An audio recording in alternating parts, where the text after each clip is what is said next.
একটা অন্যায় তো বাংলাদেশে 1999 জন বাপ মা করে।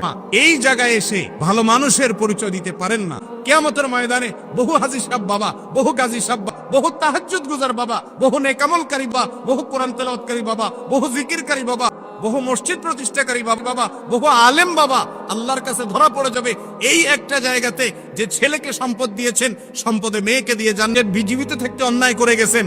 এটা করা যাবে না। এটা এক সন্তানকে জমি লিখে দিলেন, আরেক সন্তানকে দিলেন না, ছেলেদেরকে সব দিয়ে দিলেন, এগুলো অন্যায়। এই কাজগুলো যদি বাবা মা করেন তাহলে সেক্ষেত্রে আপনি এক্ষেত্রে বান্দার হক নষ্ট মনে করছেন। আমারই যে সন্তান, কি আর হবে না কিয়ামতের ময়দানে এই সন্তান আল্লাহর আদালতে মামলা করবে আপনার। এই জন্য বান্দার হকের মধ্যে সন্তানের হকটা অনেক গুরুত্ব। তাদেরকে ভরণ পোষণ দিতে হবে, তাদেরকে তারবিয়াত এবং সঠিক দীক্ষা দিতে হবে, মনুষ্যত্ব শেখাতে হবে। শুধু ভালো স্কুল কলেজে চান্স পাওয়ার জন্য অস্থির হয়ে থাকবেন। ছেলে মানুষ হচ্ছে কিনা, সে আল্লাহকে চিনে কিনা, সে নামাজ পড়ে কিনা, সেগুলো খেয়াল রাখতে হবে। এটা তার পাওনা। যদি আপনি না দেন, কিয়ামতের ময়দানে এই ছেলে নষ্ট হওয়ার কারণে আপনাকে জবাবদিহি করতে হবে, কারণ আপনি তাকে সঠিক পথ দেখান।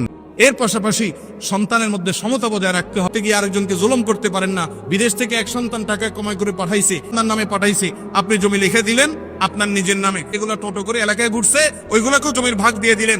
এরকম জুলুম অনেক বাপ মা করেন, কি করেন না?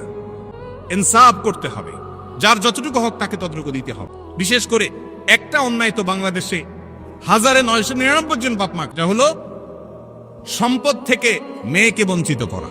মনে করে যে মেয়েকে দিলে লাভ কি, এটা তো পরের বাড়িতে চলে যাবে।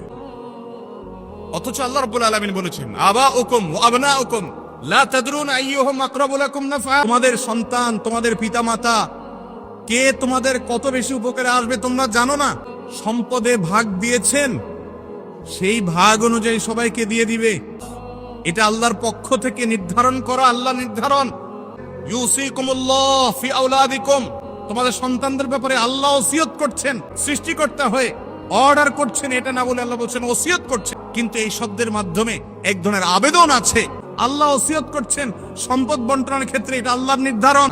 তোমার সম্পদে তোমার ছেলের যদি 1 আনা হক থাকে, মেয়ের 8 আনা আছে। ছেলের যদি 50 টাকা হক থাকে, মেয়ের 25 টাকা আছে। বেশিরভাগ বাবা মা এই জায়গায় এসে ভালো মানুষের পরিচয় দিতে পারেন না। আপনার ঘরে জন্মগ্রহণ করেছে, সে আপনার সন্তান, তার পাওনা হয়ে গেছে। এমনকি সে যদি আপনার কথা না মানে, সে আপনার প্রতি খেয়াল না রাখে, তারপরও তাকে হক দিতে হবে। এটা আল্লাহর নির্ধারণ, আপনি এটাকে চেঞ্জ করার কোনো অধিকার রাখেন না।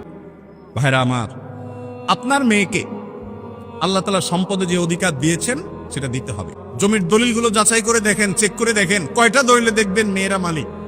মেয়েদের প্রতি আমরা অত্যাচার করছি, অবিচার করছি, তাদের অধিকার দিতে হবে। বাবারা, বান্দার হক বড় ডেঞ্জারাস। ইয়াউমা ইয়াফিরুল মারউ মিন আখি ওয়া উম্মিহি ওয়া আবি। সন্তান বাপকে দেখে পালাবে, ছেলে মেয়ে পরিচয় দিবে না সেদিন। অনেক বাপ মা আছে নিজের এই অবৈধ কর্মটাকে হালাল করার জন্য মেয়েকে ডেকে বলে, তোমাদেরকে আল্লাহ অনেক দিচ্ছে, এখন তোমরা তো যাই হোক বিয়ে শাদী হয়েছে, খরচ টরচ করছি, এখন এগুলো আমি এদেরকে দিতে চাই, তোমরা কি বলে? লজ্জায় পড়ে কি আর বলবে? ঠিক আছে আব্বা, আপনি যেটা ভালো মনে করেন। অন্যায়, অবিচার, কোনো কাহিনী চলবে না। জিজ্ঞেস করবেন, জিজ্ঞেস করবেন, তাকে লজ্জায় ফেলে দেওয়া। বাধ্য হয়ে সে দিতে চায় না, সবার সামনে জিজ্ঞাসা করবেন, সে বলবে না আমারটা আমাকে দিতে হবে, তাহলে তো ভাই বলবে বিটা তোমার আর যায়। সে তার সম্পদ এখান থেকে নেওয়ার পরেও আজীবন সে ভাইয়ের বিটা আসতে পারবে, তার রাইট।